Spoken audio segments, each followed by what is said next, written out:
यहाँ जाओ, यहाँ जाओ।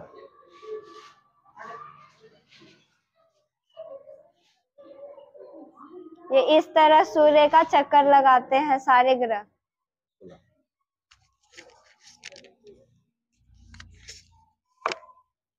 देखो इसमें जो है कि यह जो बनाई है प्रोजेक्ट अपना, इसमें सूर्य जो है कि अपने अक्ष पर गति कर रहा है ना, सूर्य बीच में इसको बताई। और ये सारे ग्रह जो है कि सूर्य का चक्कर लगा रहे हैं। तो ये सारे ग्रह हमारे अंतरिक्ष में इसी तरह से गति करते हैं और इसी परिक्रमा से जो है कि सारे जो ग्रह हैं वह एक क्रम से पृथ्वी का चक्कर लगाते रहते हैं। ठीक है,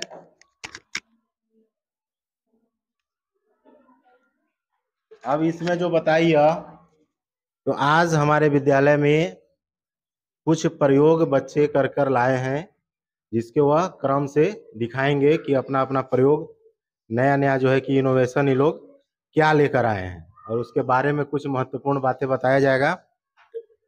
तो आइए शुरू करते हैं। सबसे पहले नरगिस परवीन से।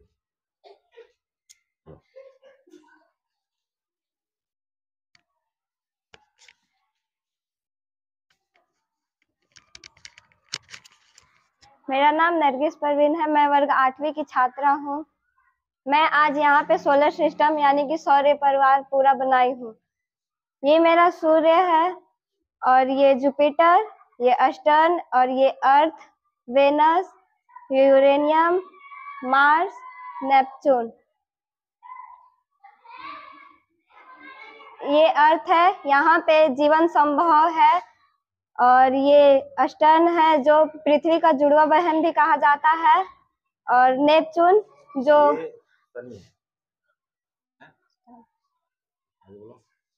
और ये जुपिटर है जो इसे बड़े ग्रह के नाम से बड़े ग्रह भी कहा जाता है।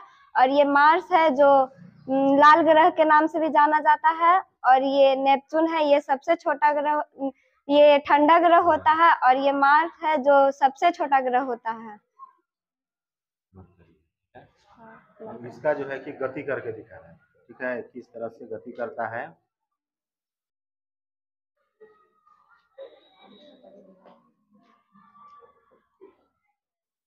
यहाँ जाओ, यहाँ जाओ।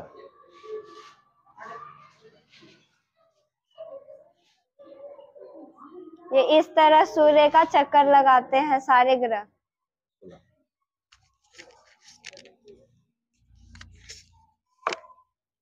देखो इसमें जो है कि यह जो बनाई है प्रोजेक्ट अपना, इसमें सूर्य जो है कि अपने अक्ष पर गति कर रहा है ना, सूर्य बीच में इसको बताई।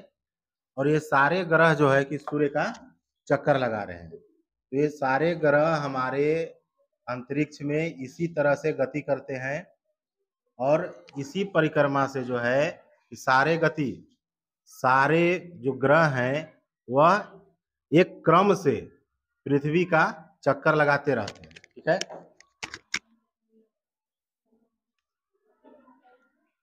अब इसमें जो बताइए,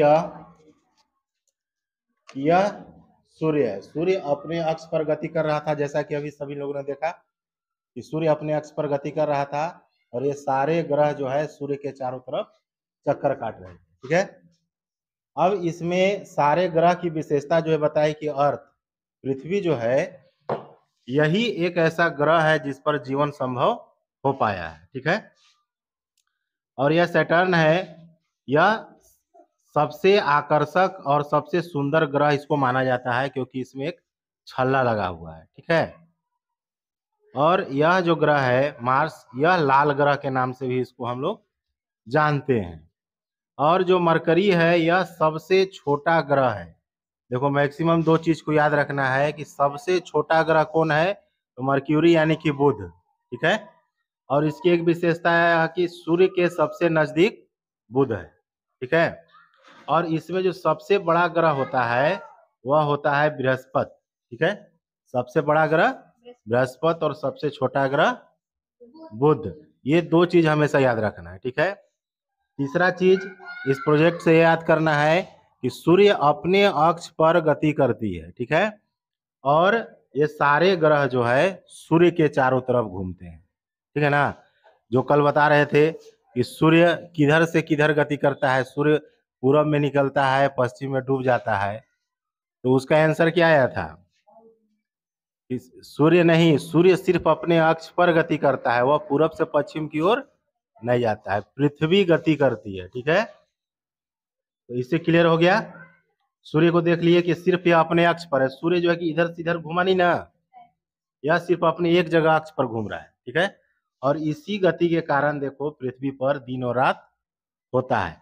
ठीक है, पृथ्वी पर दिन और रात कैसे होता है उसका भी एक प्रोजेक्ट बनाया जाएगा और उसको समझा जाएगा कि पृथ्वी पर दिन रात कैसे होता है। और एक और प्रोजेक्ट बनेगा जिसमें मौसम मतलब सीजन चेंज कैसे होता है, मौसम में परिवर्तन, जैसे ठंडा, गर्मी, बरसात। ठीक है, तो इस तरह से समझने में थोड़ा आसानी होगी। ठीक है, चलो नरगिस के लिए एक ताली बजा दो। चलो इसी तरह देखो, प्रेरित होकर और प्रोजेक्ट बनाओ। इससे क्या होगा कि इसको बनाने से जो तुम्हारा समय, जो तुम्हारा माइंड इसमें लगा, उससे तुमको याद होगा कि सौर परिवार जो सोलर सिस्टम है वह किस तरह से काम करता है। ठीक है।